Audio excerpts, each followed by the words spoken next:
Aasta algusest jõustunud jäätmereform pidi prügivedu muutma meie kõigi jaoks lihtsamaks, kuid mitte kallimaks. Täna on aga käes olukord, kus kohalikele omavalitsustele on hakanud jäätmevedajad esitama kõrgemaid hindu. Riigis on käimas jäätmereform ja sisuliselt see tähendab seda, et tulevad 2 uut maksu.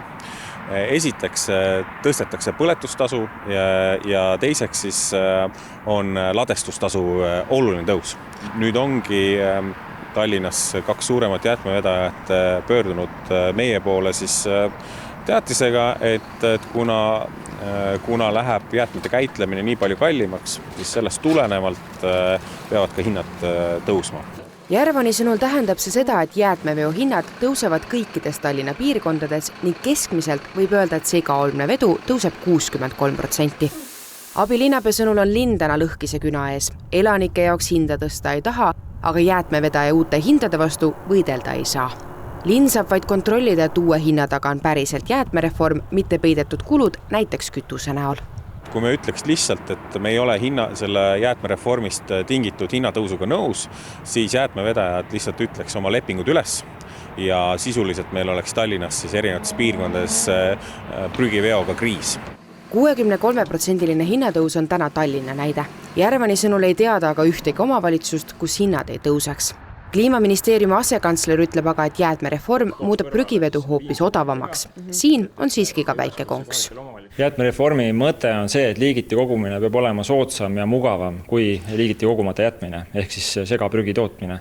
Ja sel otstarbel muutub, kui kohalik omavalitsus nende otsustab, pakendi jäätmete üleandmine oluliselt soodsamaks võrreldes tänasega.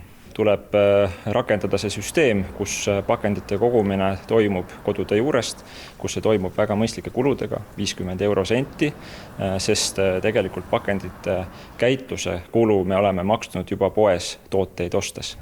Loogika on siis selles, et mida rohkem me prügi sorteerime, seda vähem tekib segaolmet. Ehk segaolme konteineri tühjendamine peaks muutuma odavamaks ja nii ei tõuse hind tervikuna. Pakendijäätmeid tekib inimestel umbes 2/3 kogu prügimahust. See on väga-väga suur maht ja kui selle üleandmine on 50 senti selle asemel, et maksta 2, 3 või 4 eurot konteineri tühjendamise eest, siis ju kõik võidavad. Jaaniso sõnul peaksid omavalitsused jäätmevedajatega ka hinna osas läbi rääkima. Viimsi valla näite puhul kaubeldi nii hind esialgsest pakkumisest 30% soodsamaks.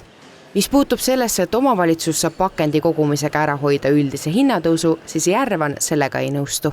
Tallinlased sorteerivad juba praegu usinalt prügi, mistõttu kokkuhoidu ei teki.